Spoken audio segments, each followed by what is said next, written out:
Have you ever lost notes in Obsidian or had a moment where you thought you might have? Most people rely on synchronizing and assume that this is a backup too, but it is not. So in this video, I will show you the exact system I use to bulletproof my vault.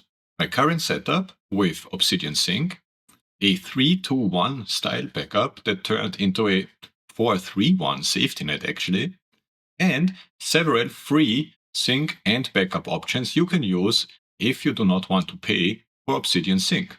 By the end, you will have a step-by-step plan you can copy so that one glitch, one broken phone, or one bad sync will not cost you your notes. Speaking of bad, I know that my thumbnails and visuals are, well, less than ideal. So I decided to finally learn something about design. And what better place to do that than on Skillshare, the sponsor of today's video. I found this class called Graphic Design Basics, Core Principles for Visual Design, and already had some aha moments.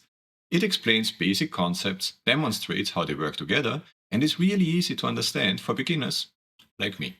Now, you probably did not come here to learn about learning how to design things. You're probably more interested in productivity and perhaps note-taking. And you can find classes for that on Skillshare too. Skillshare is packed with classes on just about every creative topic and many productivity-related ones too, from note-taking to whole productivity systems. Still on the fence? I can help you. The first 500 people to use the link in the description or scan the QR code get a 1-month free trial of Skillshare with access to all their classes during that period. So why not give it a try? Check out Skillshare today and level up your creative skills or your productivity, or both. Before we jump into tools, let's clarify what we actually want to achieve. We want to protect our nodes from loss, corruption, or sync mistakes. And the simplest, most reliable structure for this is the 3-2-1 backup strategy. That's basically like a gold standard for keeping files safe with minimal hassle. It means we keep 3 copies of our nodes, our main live version, plus 2 backups. They shall be stored on 2 different types of storage, like an external drive or the cloud, with one of these 2 copies stored off-site. So either at another physical location on another storage device, or once again in the cloud, which is probably as off-site as it can get. This approach is simple but powerful. It protects us from hardware failures, sync glitches, accidental deletions, and anything basically that can happen on a single device. But backup alone is not enough if we work on multiple devices. That is where sync comes in. And here is the important difference. Sync keeps our devices consistent. Backup keeps our nodes safe. They are not the same thing, as we're going to see. So the setup we aim for looks like this. One live vault that syncs across all our devices, plus a background backup system that creates independent copies we can always fall back to if something goes wrong. Quick heads up, I am using Windows 11 and an Android phone for this demo. If you are on a Mac or iPhone, I will put alternative options on screen, but I cannot demo them directly because I do not have these devices. But the concept and the principle remains the same, of course. So, how do you actually get your nodes to synchronize smoothly across all your devices? Let me show you exactly how I set up my sync, starting with the method I used before deciding to pay for Obsidian Sync. When I first started using Obsidian, I did not see why I should pay for Obsidian Sync. There seemed to be a simple free workaround. I stored my vault on OneDrive. That I let sync to my phone automatically. There I used the OneSync application to create a local copy on the phone. And then I opened that local folder as a vault in the Obsidian application. It sounds more complicated than it is really, and it worked. Mostly. I will come back to the pros and cons of this approach a bit later in the video. Eventually, I switched to Obsidian's native sync. Currently, it starts at $4 a month, $8 if you need more storage. And for me, it has been worth every penny. My nodes sync across 4 devices, fast and reliably, without a single issue so far. It just works. And it removes all the friction from the process. Setting up Obsidian Sync is straightforward. I have a full walkthrough linked in the description, but here is a quick overview. Once we connect to the remote vault, all sync options become available. A key setting is conflict resolution. We can let Obsidian merge files automatically or create conflict copies so nothing is overwritten accidentally. Obviously, this also means we need to resolve these conflicts manually. Another important feature is Vault Configuration Sync. This keeps Obsidian settings, plugins, and appearance consistent across all devices. No manual tweaking needed on each device. The rest of the settings are intuitive, and if you want a full deep dive, like I said, the link to the video is below. Sync is great. Until something goes wrong. One bad edit, one conflict, one corrupted file. And Sync is going to copy that mistake everywhere. Because that's what it does. And that is why we need a real backup system. And in the next chapter, we set one up step by step. Let's talk about backups. We don't need an expensive or complicated solution to keep our nodes safe. Here is a simple, low-cost system that I also use and that we can set up together. All we need is our main device, in my case that's my PC, an external storage device. This could be a USB stick, an external SSD or solid-state disk, or even a network drive. Personally, I use a so-called NAS, a network-attached storage, but like I said, you can keep it much simpler and simply use a USB drive. Then we also need an off-site location, like a cloud storage service. It doesn't matter if we use OneDrive, Google Drive, iCloud, whatever we already use is fine for that. And we would like to use some free backup software. My pick for this is Free File Sync, which works on Windows, Mac, and Linux. And it's also open source. And if we want to automate our backups, we need a way to schedule them. For this, I use the native Windows Task Scheduler. Again, there are different tools for this on Mac, and I will come to them a bit later when we look at it in detail. Chances are we already have most of these things, or we can get them without breaking the bank. Here is how our backup flow works. Our Obsidian Vault is the live version of our nodes. Here we use the Obsidian community plugin Local Backup to create zip file backups of our vault automatically. These backups go straight to our external SSD or USB stick. Nothing fancy required here. We can install the plugin via Settings and Community Plugins. We click on Browse, search for Local Backup, install, and enable it. Once enabled, we go to the plugin options. Here, we define how often we want to create a backup. For example, every time we start and close Obsidian. Each backup is its own zip file. This is fast and simple, but it can create many large archives rather quickly. That is why we limit retention to, for example, 5 days, and store these snapshots on an external SSD or USB stick. The output path points to my external SSD here. If we want to be even safer, we can enable interval backups. I did, and defined a 60-minute interval. With these hourly snapshots, we never lose more than 1 hour of work, worst case.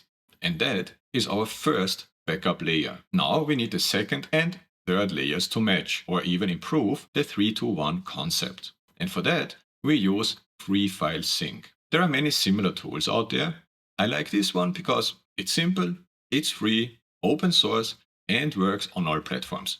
What else do you need? Free File Sync lets us define which folders to synchronize and how. For example, my backup lean nodes job performs a differential backup. It copies only new and changed files to my backup destination. This is much faster and consumes much less space than backing up the whole vault every single time. I can run this job manually or schedule it to run at certain times. We are going to see that a little bit later. In contrast, my second job, mirror lean nodes, replicates the vault exactly, including deletions. And this is where my setup moves from a classic 3-2-1 to a 4-3-1 structure with 4 copies on 3 storage locations, one of them offsite. My live nodes, that's version 1. The hourly local backup archives to an external SSD, that's version 2 on storage 1. The daily mirror to my NAS, that's version 3 on storage 2. And then I have the weekly update to my cloud. This is version 4 on storage 3. And that's also the one that is offsite. We absolutely do not need 4 versions. 3 are totally enough for most people. But this shows how easy it is to create a robust, layered backup system that protects us against hardware failures, synchronization mistakes, accidental deletions, and even local disasters. The best part? This is a one-time effort. And once we set up scheduling, everything runs quietly in the background. We don't even have to think about it. Let's do that next. Now that we know how to sync our vault and create reliable backups, there is one problem left. Except for the local backup plugin, everything still runs manually. And that is risky. We will forget, everyone forgets. I constantly do. So let us automate the whole thing. In Free File Sync, we can save any job as a standalone file. If we choose Save as Batch Job, we can even combine multiple tasks into a single scheduled action. For example, our weekly backup batch includes all the jobs highlighted in green, and our daily mirror batch includes those marked in cyan. Saving them as batch jobs allows us to schedule entire workflows at once. Now we move to the scheduling itself. Windows comes with a built-in tool called Task Scheduler. It can run any program at specific times. In my case, I have 2 backup jobs. Here is our daily mirror job. It runs every day, hence daily, at 9:30. The action is simple. Start Free File Sync and pass the batch job as an argument. And the weekly backup job looks pretty much the same, except that it runs every Monday and executes the weekly batch file we created earlier instead of the daily one. And that is all we need. From now on, these backups run automatically and our nodes stay protected without any additional effort on our side. For Mac users, the built-in equivalent is called Launched. Launched is more technical to configure, so many users prefer a tool like Task Till Dawn or Launch Control, which gives a user interface that makes it easier to configure Launched. I linked all of those in the description, of course. With Sync, keeping our live vault up to date and automated backups protecting our history, we have a complete safety system. Now, let us look at the free sync alternatives for those of us who do not want to use Obsidian Sync. If you prefer not to use Obsidian Sync, we still have several free ways to synchronize our vault across devices. All of those work, but each one comes with a bit of setup, or maybe a bit more, and some limitations. In general, we have 3 categories of free sync options. Cloud storage services like OneDrive, Google Drive, or iCloud, peer-to-peer tools like Syncthing, and Git-based solutions using GitHub. To make this practical, we will look at 4 concrete ways to synchronize our nodes between a PC and a mobile phone. We will check how we can use OneDrive combined with OneSync. The second option is Syncthing itself. And then we have 2 community plugins. Both of them require GitHub in the background. The first one is the Git community plugin. And then we also have the Fit community plugin. If you don't know them or how they work or what the difference is, this is all going to be covered in the next few minutes. So let us walk through those so we can see the differences clearly. Synchronizing our vault from a PC to a phone is simple on paper. We place the vault inside of OneDrive, install the OneDrive application on the phone, and the files show up automatically. But there is a catch. Obsidian Mobile cannot open folders that live inside cloud storage locations. If we try, we simply cannot even navigate there. Obsidian Mobile only works with local folders on the phone's internal storage. So how do we get our OneDrive vault into local storage on the phone? Well, this is where the app OneSync comes in. It is free and easy to set up. Let us walk through it.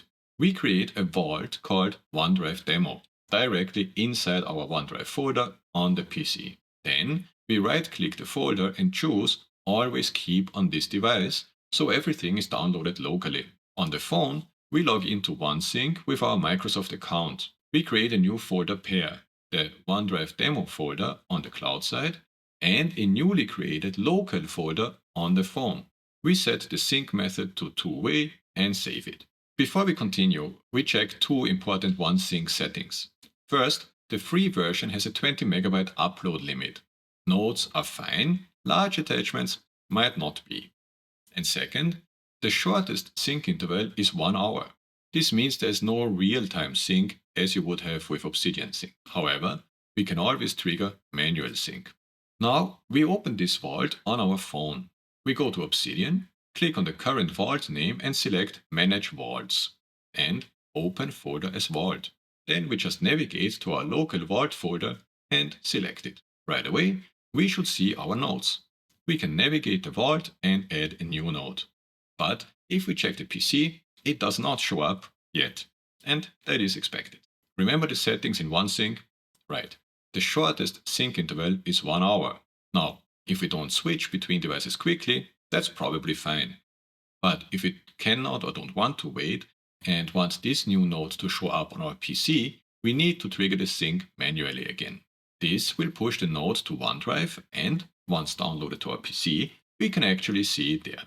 This method works and it is completely free. But it is not real-time and it requires a bit of setup and occasional manual syncing. As always, we need to be comfortable granting a third-party app access to our cloud storage. If we are not, we should probably not use this method. If we want faster syncing across devices without paying for Obsidian Sync, our next option does a much better job. If we want fast, free, cross-platform syncing without paying for Obsidian Sync, Syncthing is one of the best options out there. It is free, open source, works on all major platforms, and once it is set up, it is very reliable. We download the version we need and install it on our device. The setup asks us to define some parameters. If we don't know what they mean, we can simply keep the default values. They should work just fine. Once it is up and running on the PC, we need to install the mobile version too. Just find and install the app Syncthing fork, grant the necessary permissions, and you should end up with a view like this. Here you can see the mobile app on the left and the desktop version on the right. Before we continue with configuring Syncthing, let's create a new vault. Once again, we give it a name, in my case, Syncthing Demo, and pick a location. Remember this location, we are going to need it in a moment. And this should not be on OneDrive or another cloud storage service. As always, we get a welcome node and we can add our own to have a bit more content. Back in Syncthing, we need to first connect our devices and then define the folder to synchronize. We click on Add Remote Device and can see our phone's ID. So we just select it, give it a name and click on Save. This will trigger a notification on our phone about a device wanting to connect. Since we know who this is, we confirm it, give the device a name and also save it.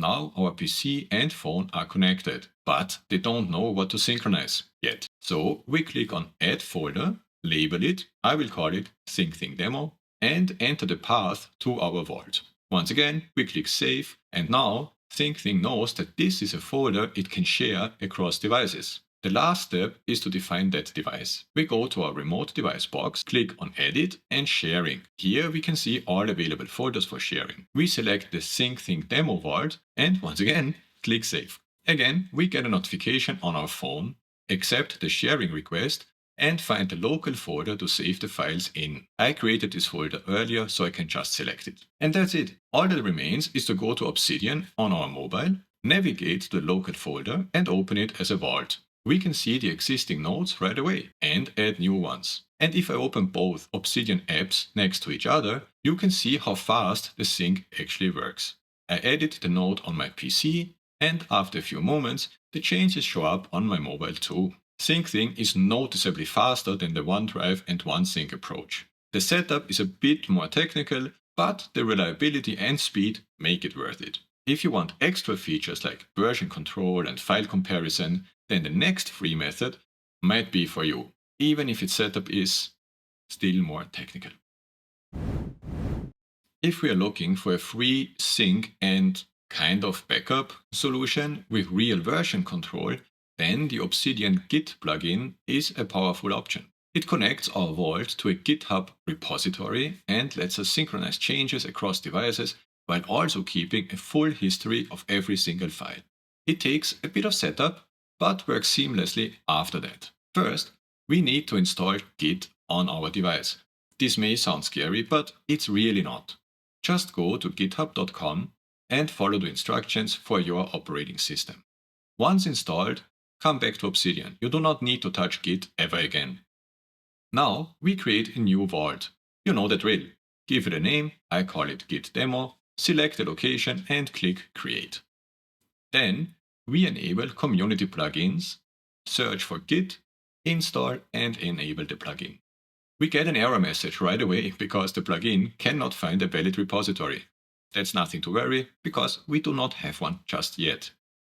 So before we can continue here, we need to step over to GitHub for a moment. To use GitHub, we need an account. If you don't have one, you can simply sign up at github.com and get a free one. Next, we need to create a so-called repository. That's basically a designated space on GitHub for a project or, in our case, for an Obsidian vault. We can click on our account picture and on repositories. If you have a brand new account, this list will be empty. We click on new and give it a name. I call it Git Demo, but you can choose any name. Next, we want to set the visibility to private. This is important. Otherwise, everybody could see the repository's contents, which we probably don't want. We also enable the Add README option. This saves us some steps we would have to do otherwise, and we can always delete the README file later. Lastly, we click on Create Repository. After a few moments, we get our new repository with a single file called readme.mde. Next, we need to create a so-called personal access token. We need this to give Obsidian access to our repository, or more precisely, the Git plugin in Obsidian. We click on our account picture again, then on Settings and Developer Settings in the left-hand navigation. Then we pick Personal Access Tokens and choose Classic. Click on Generate New Token and Generate New Token Classic. We give it a descriptive name like Obsidian and define an expiration date. We set it to no expiration and define the scope of the key to be the full repository. After clicking on Generate Token, we can copy it to our clipboard. You should keep this in a safe place. If you lose it, you will not be able to see it again and will have to create a new one. Back in Obsidian, we open the command palette. The default hotkey is Ctrl and P, and search for the command git clone an existing remote repo. The plugin will ask for the remote URL. Now, this is not very straightforward, so here is the pattern for this URL. It begins with https:// then you have to paste the token you just created, followed by the @ github.com/ your username from the GitHub account that you created, / the name of the repository you created, .git. So for this demo, this would look like this: https:// my token at github.com/ sdcasper, which is my username, / gitdemo.git. Once we have this URL, we paste it in there, and then we enter the directory name for the clone. Once again, I call it gitdemo, so I know it belongs to the repository of the same name. We don't need to define a specific depth of the clone and just hit enter so that the plugin will make a full clone of the complete repository. We get the status messages from the plugin and need to restart Obsidian for these changes to take effect. Before that, we click on Settings and Git. Here, we can define an interval for the plugin to commit and synchronize changes automatically. For the demo, I set it at 1 minute. In real life, a longer interval is probably more practical. The second thing to configure here is that the plugin automatically pulls all changes from GitHub when Obsidian starts. This ensures that we get the latest version of our nodes from GitHub if we change them on a different device. Now, we close Obsidian, and before starting it again, we open our Vault folder in Windows Explorer. Here we can see that the plugin created a subfolder for the cloned repository. Now technically, that's okay, but it's a bit annoying because it would not synchronize any nodes in our Vault root folder. And that's not great. To fix this, we enter the clone directory and move all its content one level up to our root folder. Note that some of this content is hidden. If you don't see it, click on View, Show, and Enable Hidden Items. Now we can start Obsidian again. I will open it side by side with GitHub. If we now modify existing nodes or add new ones, we can either commit and sync these changes manually via the command git commit and sync, or simply wait for the defined interval and the plugin will do it automatically. Either way, if we refresh GitHub, we can see these changes there. As you can see, this works in the background and requires no attention. But we do not only get an easy backup and sync tool, we also get versioning. We can easily see a file's commit history and even compare versions to see what changed between the different commits. This lets us go back in time for every single node in our vault. Pretty neat, right? But so far, this is just another backup option, although with the added benefit of versioning and file comparison. But we also want to synchronize these nodes to our phone. For that, we use the Git Sync mobile app. We download Git Sync from the App Store and install it. When we open it for the first time, we get a handy guide to help us with the setup. First, we need to connect to our GitHub account. The easiest way to do that is to use our username and password. Once connected, we can select the correct repository from the repository list. Of course, I select Git demo. Then we need to identify the local folder. For this to work, we need to create a new folder. I call it Git demo phone, and once created, the app downloads our repository into that folder. We click through the rest of the setup guide and then configure our sync settings. We can define a scheduled sync interval. The shortest one is 15 minutes. So once again, it's not entirely real time, but it's close.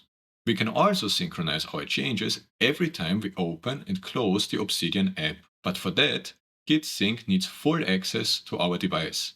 We can grant or remove that access on Android via the accessibility settings. I don't know how it works on iOS, I'm sorry. And in general, you need to decide for yourself if you're okay with that. Now we have our nodes on our phone. Next, we need to tell Obsidian to use them. So we start Obsidian, open the left pane, click on the current vault's name and on Manage Vaults. Here we choose Open Folder as Vault and navigate to the folder Git Demo Phone. Once loaded, we can see our nodes. We also see an error message from the Git plugin, because, once again, there is no actual Git repository on the phone. So we go to Settings and Git.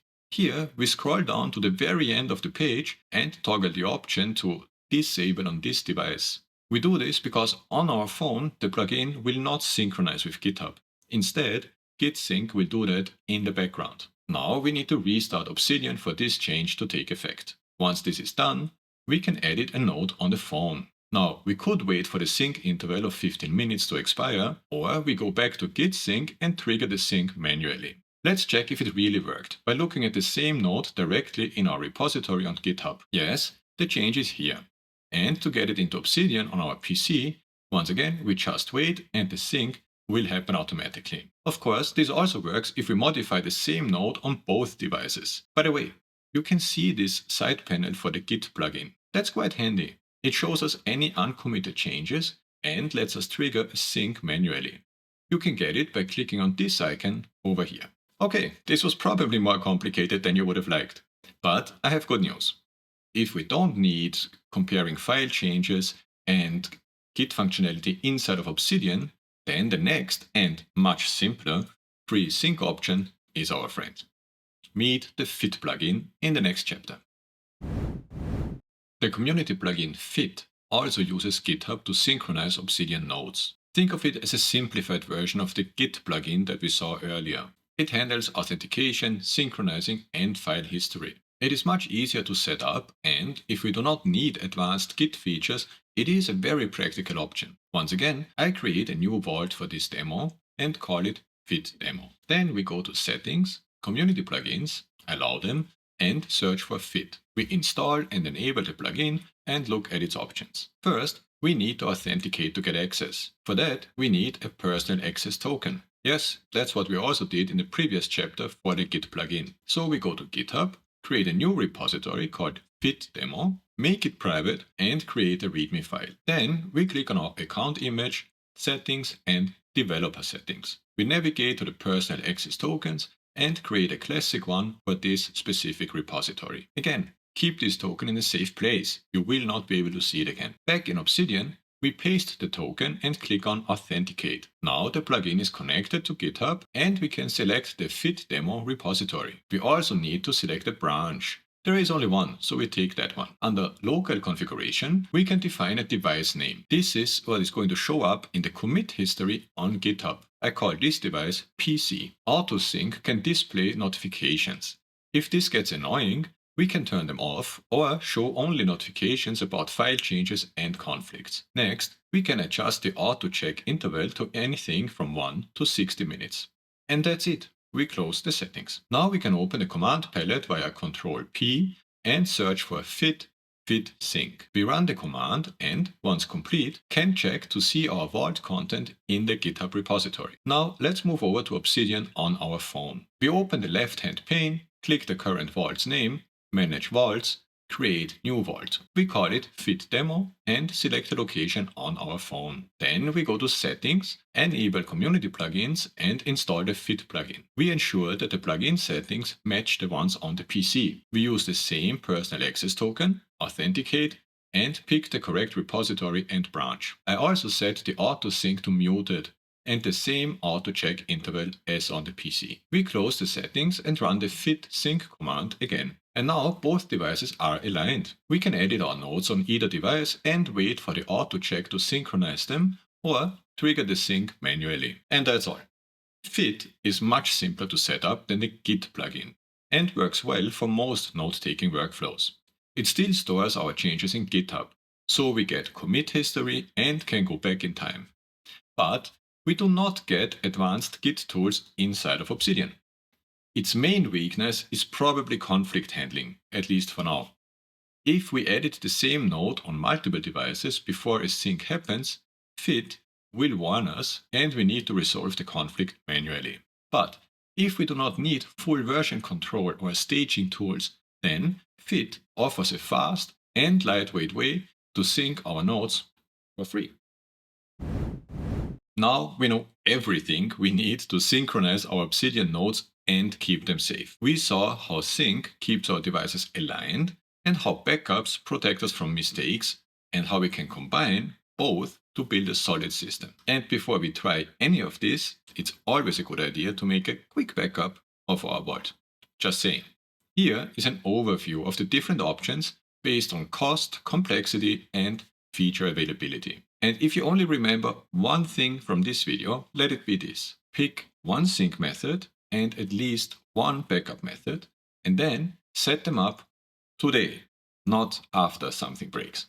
Once you have done this and put your mind at ease, take a look at this video next to learn helpful tips and tweaks for customizing and optimizing your Obsidian experience.